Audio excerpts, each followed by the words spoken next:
All right. Live. Do we have sound? We do have sound.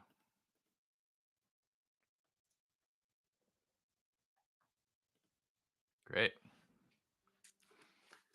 Then I'm not gonna need those. Should probably move you guys down though. Clean off my awesome desk.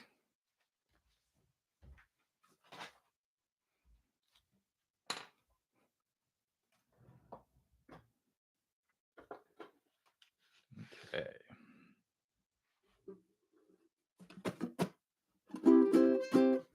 That'll be a little better.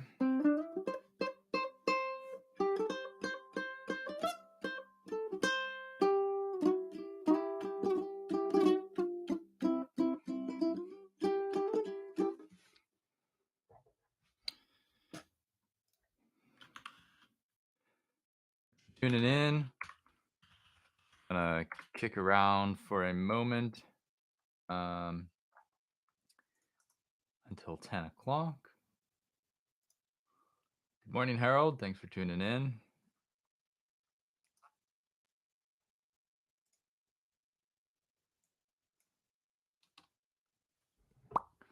I was thinking today I would talk about intervals and how to play double stops and figure out double stops and use not so much applying them, but how to figure them out and how to know how to use them, what to practice, how to know what happens where in each scale, and kind of give you the tools to figure that out. And then once you know how to play them, it's a little more straightforward to utilize them and apply them. And I've got some news about that I'll share in a couple moments.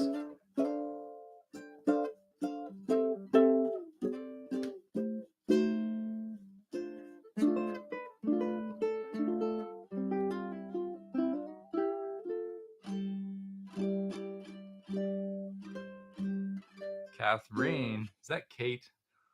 Good morning, aloha.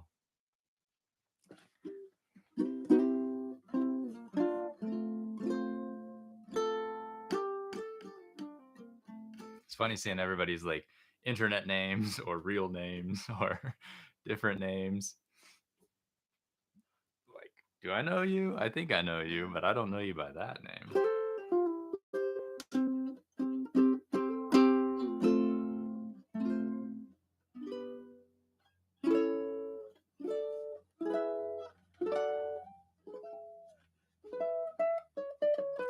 It's finally sunny here for the first time in at least a week. It's been raining pretty much nonstop.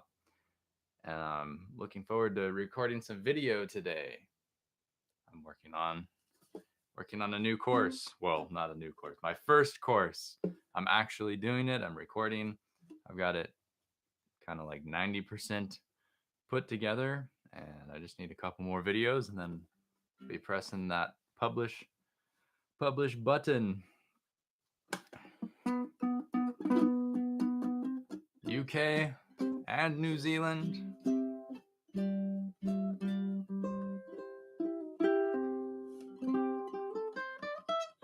And Florida. Thanks for tuning in, everybody. So today I want to talk about double stops and intervals, harmonies. They're called a bunch of different things, but they're super useful. And there's lots of ways to use them. And I think that they're a great thing to have in any ukulele player's toolbox. And I thought I would talk today about how you figure them out and how you identify them and put them on the fretboard. So an interval or a double stop or a harmony is the distance between two notes. We're assuming that you're plucking two notes at once and that the distance between them is what the interval is called. So for instance, we'll work in the key of C because theory-wise and naming it wise, that's going to be the easiest to follow along with. But if we start on C and we assume that C is our first note, anything we play up the scale from that, if we play that same note at the same time elsewhere, we can create a double stop from it. So for instance, if I have C, that's my 1. If I play the D, that's the 2 note in the scale, the second note in the scale. So if I was to play a C and a D at the same time, that would be a second interval, right? And when you're working through a scale, when you have that first one down, you have C and D, all you do to find the rest of those second intervals is you just move each string up to the next note in the scale. So one at a time. I'm on low G because that's the only place you can really play a second in this way. But for instance, on the top string, I'm playing a C note on the 5th fret. To find what the next interval would be, or the next harmony, I would move up to the next note in the C scale, which would be D. We were on a D here, but we're going to play it on the G string here for a minute. And then I was also playing that D on the C string. So the D would move up to an E. So now I'm playing D and E together. That's also a second interval. And I can move it now to be on the 2nd fret of the C string and the open E string. Right, second intervals have a little bit of a dissonant sound. But what we would do to continue finding more second intervals is you just add one note in the scale to where you're currently at. So D would go up to E, and the open E string would go to F. This would all change if I was in a different key because what notes you use inside the scale would change. But since we're in the key of C, I'm just finding notes in the key of C. This one's really sour. So that's another second interval. If I was to move up again, F on the C string, and now G on the E string, right? Because we're coming from F. Okay. So second intervals are not incredibly useful. They are if you want to try and get like a campanella kind of style. Let's see. This is my de facto high G ukulele. I guess it needs a screwdriver.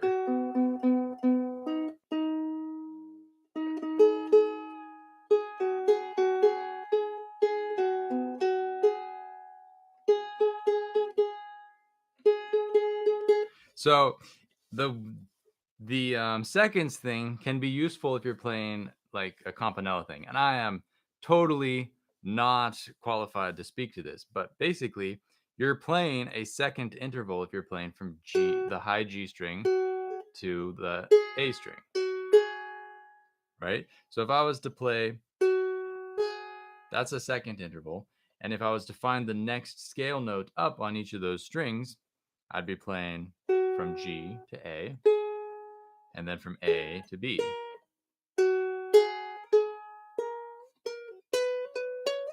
And I'm doing this completely as a noob to playing on high G, and I'm sure there's some campanella folks who are going to end up watching this who are like, no, that's not how you do it. But that's my interpretation of campanella is you try and play scales on non-adjacent strings, and having those second intervals allows you to play the notes in the scale because a second interval, if I was to play the scale up, second, that's a second, that's a second, that's a second. Each note that you ascend through the scale with is a second interval from the one before it and the next note. So anytime, if you want to try and play that on adjacent strings or nearby strings, or on two strings at once, you would need that interval and to keep it ringing simultaneously. But otherwise, seconds are kind of their own mode of study. So we're going to talk about thirds next, which is more useful. So to create a third, you're counting up 3 notes in the scale. So we have C, D, E. 1, 2, 3. So you would play the C and the E strings together. That's a third interval or a third double stop harmony. To find what the next third would be, you would play you would find the next scale note up on each of those strings. So from C, we'd go to D, and on E, you'd go to F. So from C and E to D and F on the second fret and the first fret of the C and the E strings. And then the next scale note up from D on the C string would be E, and on the E string from F would be G.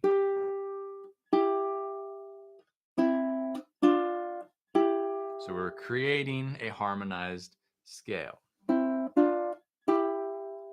And then after that, you can keep finding these out all the way up. And this is, I could sit and teach you a bunch of scales and how to play them, but this is sort of the kind of thing where I could do that and it would go in one ear, you'd play it, and then it would go out the other ear as soon as the lesson was over.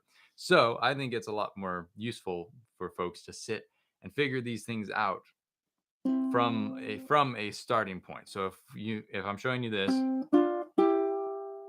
hopefully with what I've shown you, you can find the C scale chart or something along those lines, see what the next note is on each string, and figure out where it's going to live and where it's going to occur. So for instance, if I play the whole thing up,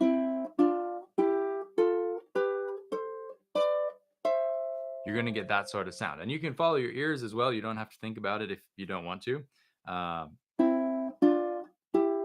Next, we're going to go on the 5th fret, parallel, 5th fret, parallel, and then back to this first shape. It's like the middle strings on a G7, except we're on the 8th and the 9th fret, and then up 2 frets, and then 12th fret together. And then string, you can move and shift around to the bottom strings if you would like. You could switch anytime you get to a point where you can play the notes on the next strings down, you could change. That's the same as this. So I could play up through the scale here,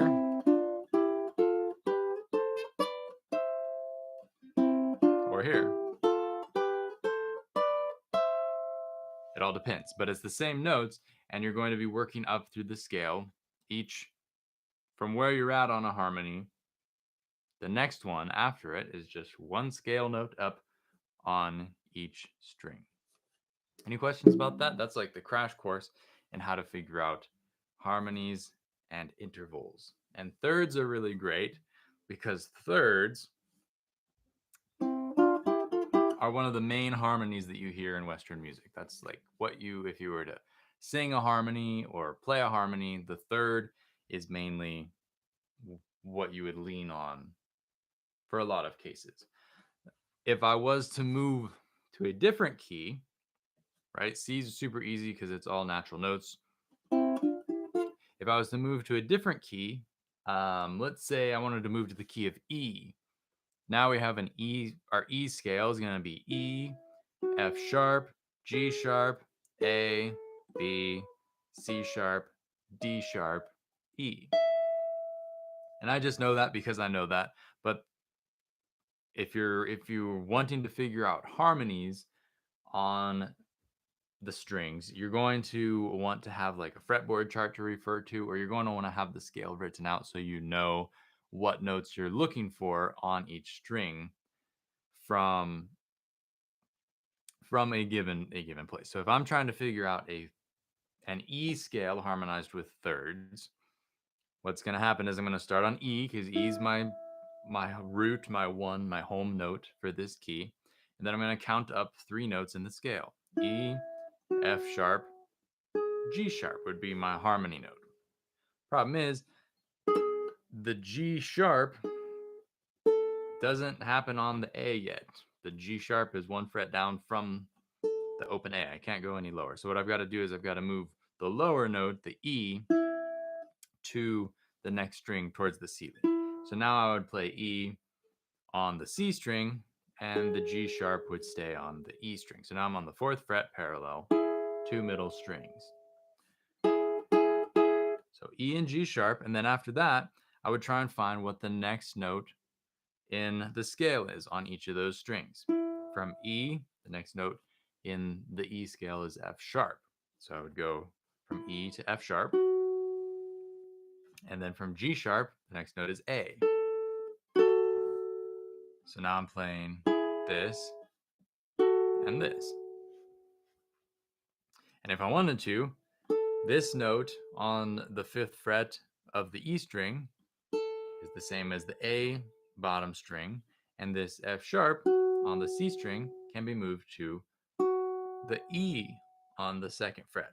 So I could shift this shape towards the floor, towards the next string set towards the floor, to here. So now I'm playing open A and 2nd fret on the E string.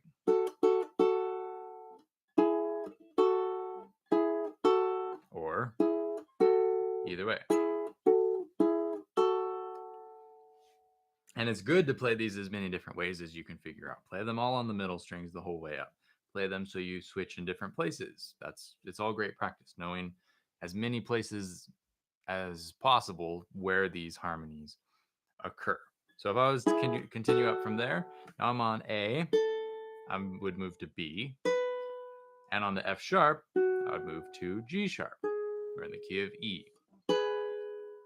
From there, B goes to C sharp, next note in the scale. G sharp goes to A. And so on and so forth. That's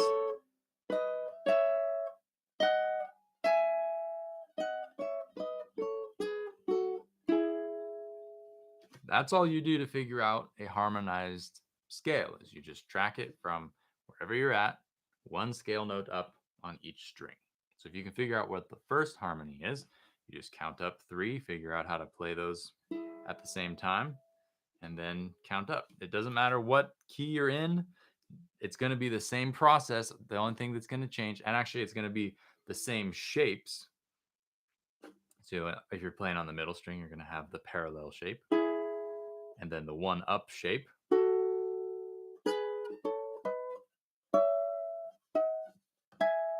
That's it. 2 shapes on the middle strings. And on the 2 bottom strings, it's different shapes, but it's again 2 shapes. There's 1 up and 2 up. 1 up, 2 up. Right? That's the great thing about playing the ukulele, is these shapes to play harmonies make it super easy to learn them. If you're playing on piano, depending on which note you're playing, if you're in a weird key, the distance and what keys you play is going to be different, and you kind of like have to hard memorize it every single time. Whereas on the ukulele, you can just follow the finger pattern and the shape, and that's super helpful and useful. All right, now moving on from there, we could play a fourth. Fourths are kind of weird. So it would be, if we were going back to C, we'd play C, D, E, F is the 4. This is a really powerful open sound. And again, to play these, we just move up 1 note in the scale. So C goes to D, F goes to G. And then D goes to E, G goes to A. E goes to F, A goes to B. Right? That's a weird one. That is that's a tritone. The devil's interval is what they used to call it, or they still call it, I guess. But and so we have these. These are perfect fourths just because of the distance between them, and they have that big open sound. And then you get to this. This would be an augmented fourth, right? Any theory buffs out there? It's been a long time since I really went that nerdy into theory class. But that occurs because of where the scale notes exist on the fretboard. Is the distance, because in Western music you have a scale that goes whole, whole, half, whole, whole, whole, half steps to go up the scale. right? If I was to play on the C string and play a full scale all the way up, I would play a whole step, which is 2 frets, a whole step, 2 more frets, and then a half step is 1 fret, and then a whole step, whole step, whole step, and then finally a half step. And because there's 2 different distances at different places in these scales, the whole steps and the half steps, you have to account for that when you're playing simultaneous notes or these harmony intervals. And the way you do that is you have on any 2 string groupings, you have 2 shapes for the given interval. So in this case, for the fourth, it's this one up on the lower string. It looks like the middle 2 strings of a G chord. And you have this tritone where you have the fret space in between. And then you go back to continue the scale up, you would go back to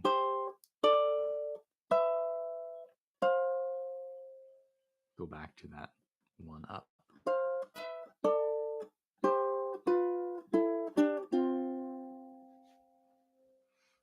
That's the fourth. You don't use fourths too often unless you're playing like around a chord that you're holding down.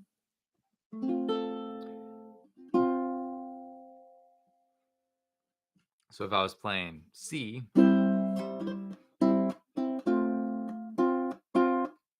then I went to F, F has a built-in fourth in it. So does G.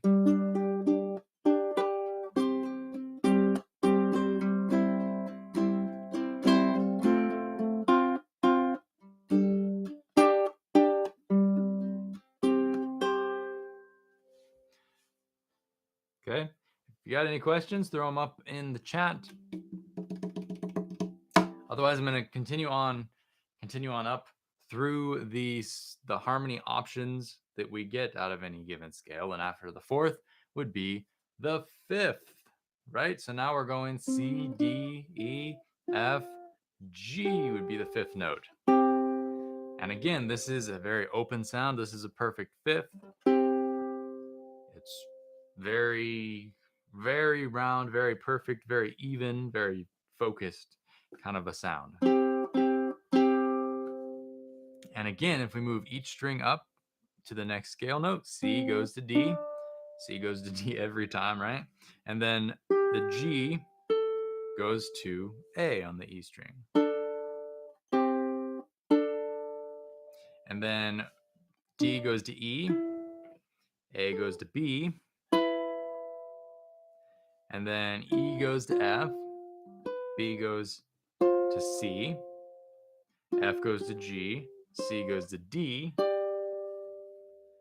G goes to A, and D goes to E. And then here we have a shift. We have B and F. Again, that's a tritone. It's just we're approaching it from a different kind of the other side of the fourth. And then we return to a perfect octave of where we started.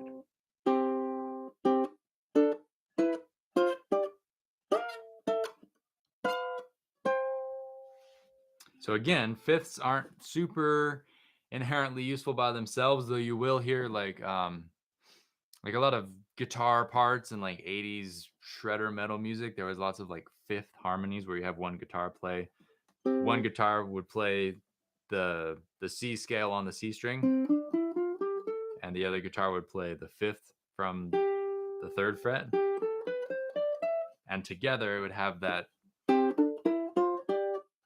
kind of really open big sound. That was very very common harmony for like guitar kinds of stuff, but otherwise it occurs naturally in chords. So if I was playing like this C variation, this kind of C power chord thing, there's a naturally occurring fifth. Also, if I was playing G, my ukulele is super out of tune, but if I was to play from the G to the D, that's a perfect fifth, and it occurs in the chord.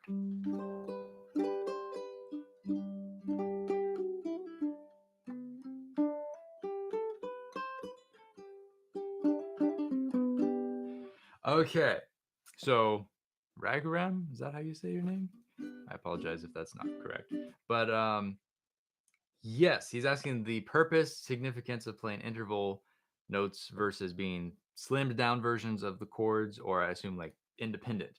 And for me, the usefulness, it sort of goes both ways. Is the intervals are useful for harmonizing scales so that no matter what melody you're playing or where you're at inside the scale, you have something harmonized. You have a harmonized note to go off of. Because if you're just playing inside the chords, you have harmonized chord tones, but the notes that are outside of chord tones, there's no harmony. And it would just, so like if I was trying to harmonize just with a C chord and I wanted to play, I could play, like a C harmony to highlight a C melody note. But then when I got to D, D is not a part of a C chord. So it would just be C by itself.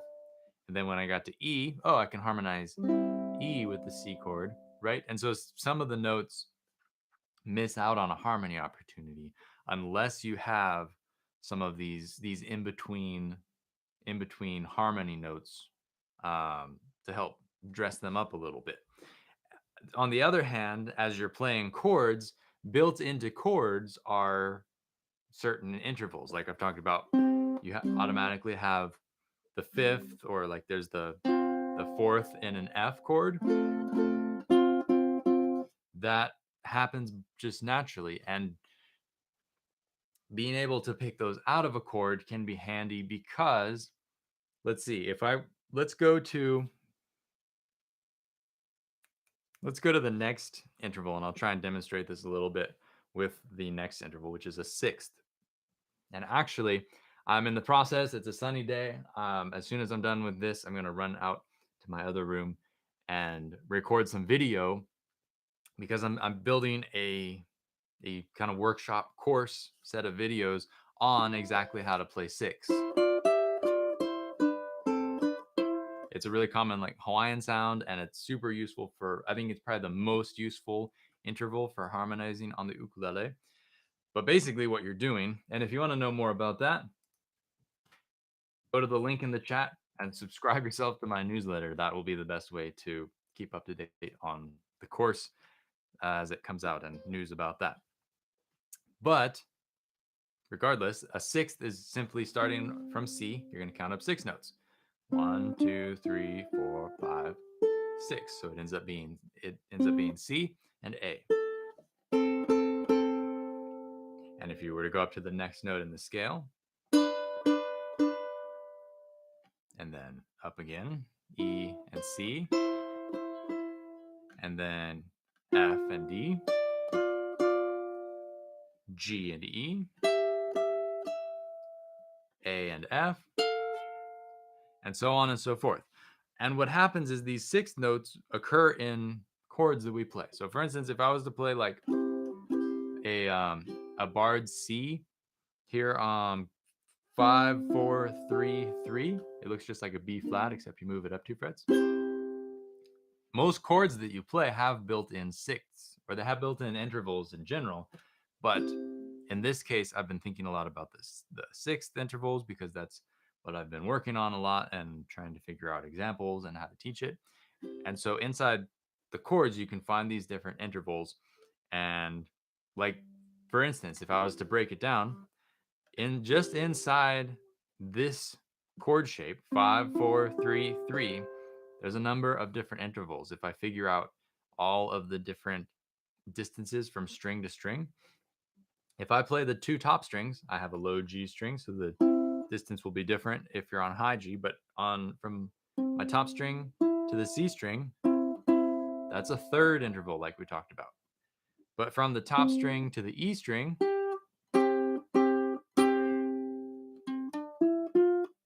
that's a fifth. And if I go from the top string to the bottom string, that's an octave, which would be kind of like an eighth interval, except it doesn't exist like that. It's just an octave. It's the same note, C and C. And if I was to go from C to E, the 2 middle strings of that chord, again, that's a third. And if I go from the C string to the bottom string, that's a sixth. That's the one that I've been focusing on and I think is really worth looking at. And then finally from the E to the A, this would be a perfect fourth. So inside this chord, there's lots of different harmony things happening, but in the context of sixths, let me give you an example in the form of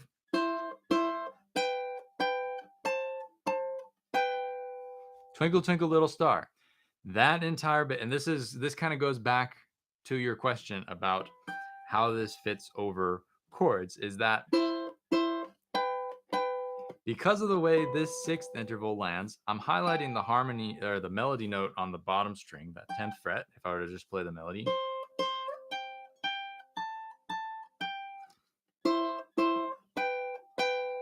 That second harmony there doesn't really fit because when I play this sixth here on the 10th fret bottom string and the 11th fret on the C string, that's creating a sound or an impression that is playing over a G chord because this harmony fits into a G. To make it more consonant with the melody, or with the song, just the whole entire song, what I can do is I can shift the interval so that it fits into a different chord. And if I was to play this makes it a fifth because now I'm highlighting what would be 12, 12, 12, 10, and that is a C. And because for this whole bit of the melody,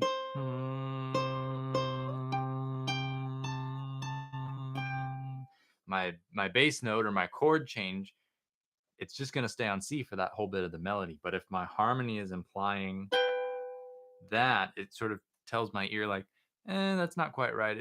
We should either be changing chords to a G, which we don't in the song, or the harmony should be tweaked a little bit so that it fits around the chord that I'm playing over. So if you try and stay exactly within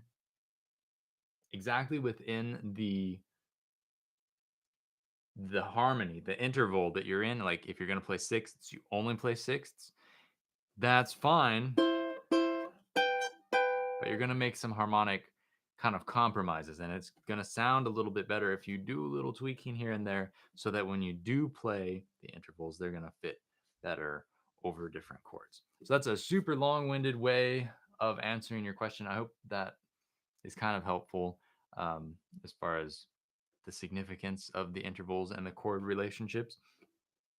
It goes both ways. Sometimes the intervals land inside the chords and you should think of them as pieces of chords. Sometimes they're just, beefed up scales and their purpose is to harmonize just a scale and to not be considered part of chords. So you can kind of think about it both ways.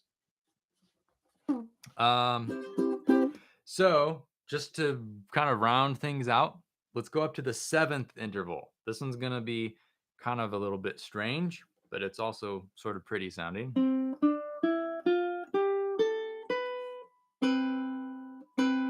It's like kind of dissonant by itself, but you're familiar with like a major 7 sound. In context, it sounds very pretty. A C major 7 is just the 2nd fret on the bottom string.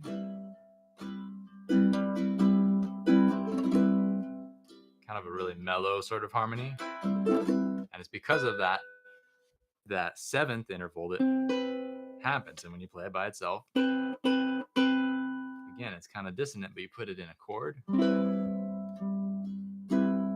it sounds beautiful, right? So there's a lot of these weird things that all depend on context. But for this one, if I was to count up each string to the next note in the scale, what would I end up with? Sevenths are not something you're ever going to play like this by themselves, but theory-wise, it's good to know what's going on. So really sour, right? In case you ever want to know how to do that. I mean, all these things are an asset if you sit and practice them and you learn what they do and kind of how they function. But it's one of those things where if you're looking for quick yayas on the ukulele and like, oh, I want something that sounds great just right off the bat, um, definitely sevenths. Look what I learned to play today. Brad makes me sound so good. Wrong, right? So take that for what it's worth. After that would be the octave. You count up 8 notes and you go back to where you started. You play C, D, E, F, G, A, B, C. C to C. You're eight notes apart, or an eighth interval. It's called an octave. And from here, you're playing the same exact note on both strings. So when you count up from C to D, you can do the same thing on the other string, C to D. And octaves are kind of like the West Montgomery sound.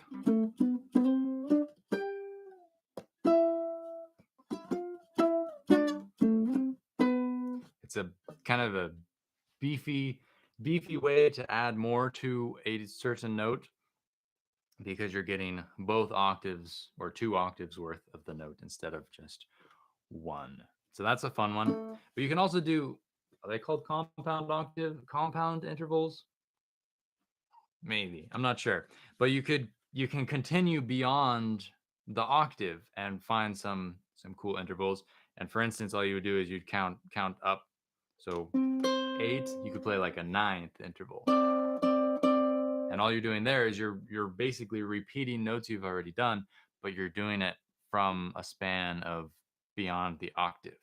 And this is going to be a lot easier to do on a low G ukulele. High G, you're not going to have quite as much range or as room to do it. But you could play ninths. One that I really like are the 10th distances, the 10th intervals, because basically you're playing a third plus an octave. And these are really pretty. You would be going from C to E on the 7th fret. So instead of going from C to E, the open E, you're going from that open E up an octave. And by having that extra large distance, it's just a really nice sound. And the shapes for these, it's easiest to play these on a low G because you can start getting the shapes on the 2 outside strings. And the shapes are kind of like this. So you play like the 2nd fret on the top string and the 3rd fret on the bottom string. And then your other shape would be just an extra fret between the fingers.